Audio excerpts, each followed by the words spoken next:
नमस्कार, मैं हूं पूजा वर्मा और जानो जंक्शन पर खरी खरी में आपका स्वागत है। आज सारा देश आजादी के अमृत महोत्सव के रंग में डूबा है, लेकिन आज मैं बिहार की कहानी लेकर आई हूं और सुनाने वाली हूं बिना लाग लपेट के खरी खरी।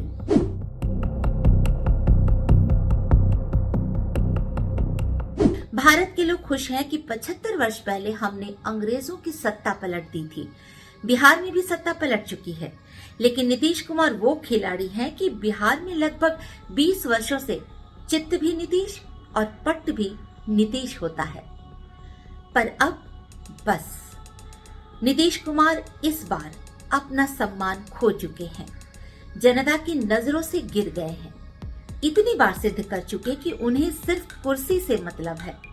लॉयल्टी, मोरल, एथिक्स, जनता, डेमोक्रेसी, बाकी सब जाए भाड़ में। बिहार की जनता भी हतप्रभ है। कोई कितनी बार थूक के चाट सकता है आखिर? कल तक जिनको सबसे बड़े भ्रष्टाचारी बता रहे थे, आज उनसे मिलकर सरकार बना लिया, तो अब किस मुंह से कह सकते हैं कि उनकी सरकार भ्रष्टाचार मुक्त रहेगी? जनता तो बस मुंह ताकने के लिए है। आज का युवा भी वेट एंड वॉच की स्थिति में है, क्योंकि अब उसे बिहार में अपने भविष्य को लेकर शंकाएं हैं। वैसे खरी खरी बोलूं तो नीतीश जी अपनी किस्मत से ज्यादा पा चुके हैं। अब जरूरत है कि उन्हें घर बिठाकर विश्राम दिया जाए। बिहार उनकी मिल्कियत नहीं कि जब चाहे जनता के मैंडेट का अनादर करते रहें और फिर भी हम उन्हें सिर आंखों पर बिठाकर रखें। वैसे जनता करे भी तो क्या? भाजपा ने तो इतने वर्षों में बिहार में एक भी ऐसा नेता नहीं तैयार किया जो नीतीश को टक्कर दे सके। बिहार से पूरे देश की राजनीति चलती है, लेकिन बिहार में मुख्यमंत्री के योग्य कोई चेहरा पेश कर पाने में भाजपा बुरी तरह असफल रही। एक चेहरा जो टक्कर देने की स्थिति तक पहुंच सकता था, वो थे चिराग पासवान। चिराग तेजस्वी की तुलना में तो जरूर बेहतर सिद्ध हो सकते थे। वे युवा भी हैं। उनके पिता रामविलास पासवान लोकप्रिय और कर्मठ नेता थे, जो चाहे किसी भी दल में रहे हों पर अपनी जिम्मेदारी बखूबी निभाते रहे। उनकी और चिराग की छवि भी साफ सुथरी थी। इतना ही नहीं, चिराग बार बार मोदी के प्रति अपनी भक्ति भी प्रकट करते रहे। बावजूद इसके नीतीश को थामे रहने के चक्कर में भाजपा नेतृत्व ने चिराग पासवान का क्या हश्र किया सब जानते हैं।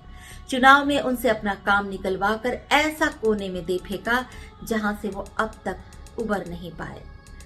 आजादी का पर्व है, हर तरफ लता मंगेशकर को सुन सकते हैं। ऐ मेरे वतन के लोगों, आज मैं भी ये गीत कुछ इस तरह सुनाना चाहती हूँ।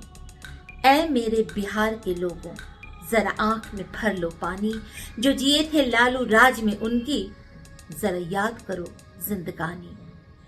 लालू जी ने बिहार के वातावरण में जातिवाद का जो नशा घोला था, उसमें आज तक लोग मदमस्त नजर आते हैं।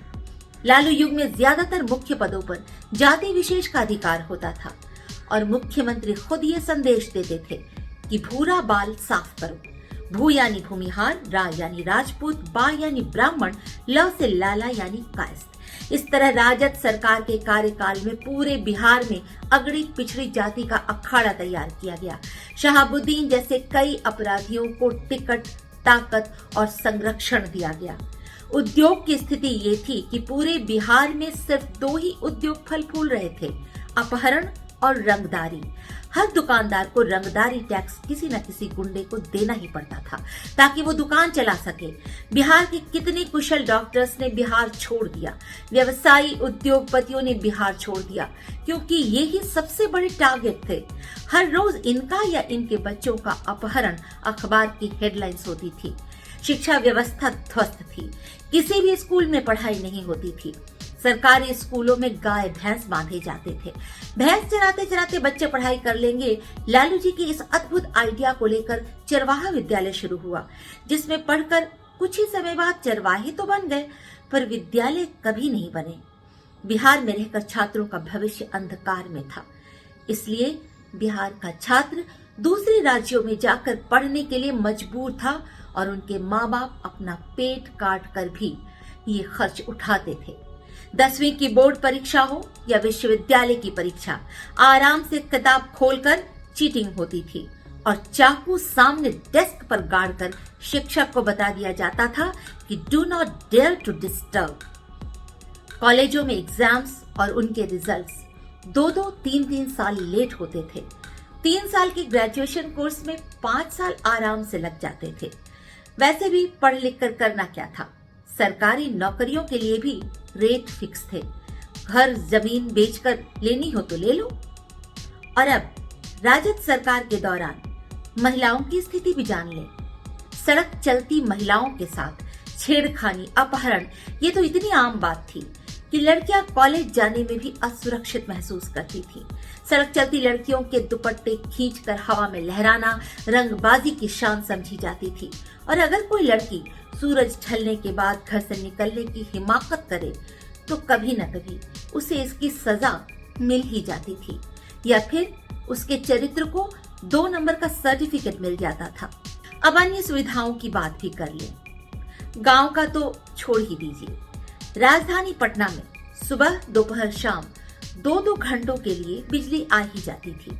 गड्ढों में से सड़क ढूंढ कर चलने में हम बिहारियों को महारत थी, और सड़क अच्छी भी हो सकती है ऐसी कल्पना करना भी हम छोड़ चुके थे।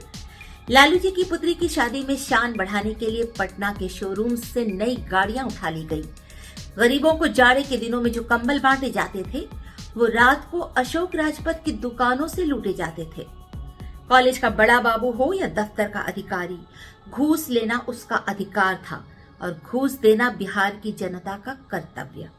ये सब किस्सा जो मैं आज बता रही हूँ कोई सुनी सुनाई या गूगल से उठाई पुरानी खबर नहीं है, बल्कि ये सारी घटनाएं उस पीढ़ी के आंखों के सामने गुजर चुकी है जो 90 के दशक में बिहार में जवान हो रही थी, जिनके जहन में आज भी वो बेचारगी, वो शर्मिंदगी, वो दहशत बाकी है। और बिहार में बसी उस पीढ़ी की एक गवाह मैं खुद हूं। जरा सोचिए, आज जब सत्ता वापस उन्हीं लालटेन धारियों के हाथ में है तो हम जैसे लोग जिसने उस दौर को जिया है, भोगा है, कैसे खुश हो सकते हैं। इसीलिए ऐ मेरे बिहार के लोगों, तुम भूल न जाओ उस समय को, इसलिए कही ये कहानी जो जिए थे राजद राज में उनकी, जरा याद करो जिंदगानी। चलिए, उम्मीद पर दुनिया कायम है। हम उम्मीद करें कि केंद्र सरकार अपने साथ हुए इस राजनीतिक छल की सजा बिहार की जनता को नहीं देगी। उम्मीद और प्रार्थना करती हूँ कि पटना को स्मार्ट सिटी बनाने की जो प्रक्रिया शुरू हुई वो ठप न हो। मेट्रो के जिस प्रोजेक्ट पर हम तेजी से काम होता देख रहे थे वो अधर में न लटके। बिहार के युवा स्टार्टअप उद्योग में जिस तरह आगे बढ़ रहे थे उन्हें ब्रेक न लगाना पड़े। उम्मीद करें कि अब बिहार के लोग जाति से ऊपर उठकर कुछ सोचेंगे। उम्मीद है कि नीतीश जी जनता न माफ कीजिएगा, अब नीतीश जी से कोई उम्मीद नहीं बची कि वो बिहार की जनता के बारे में सोचेंगे। उनकी राजनीति उनके स्वयं के हितों के लिए है और वे सिर्फ अपनी कुर्सी के बारे में सोचते हैं।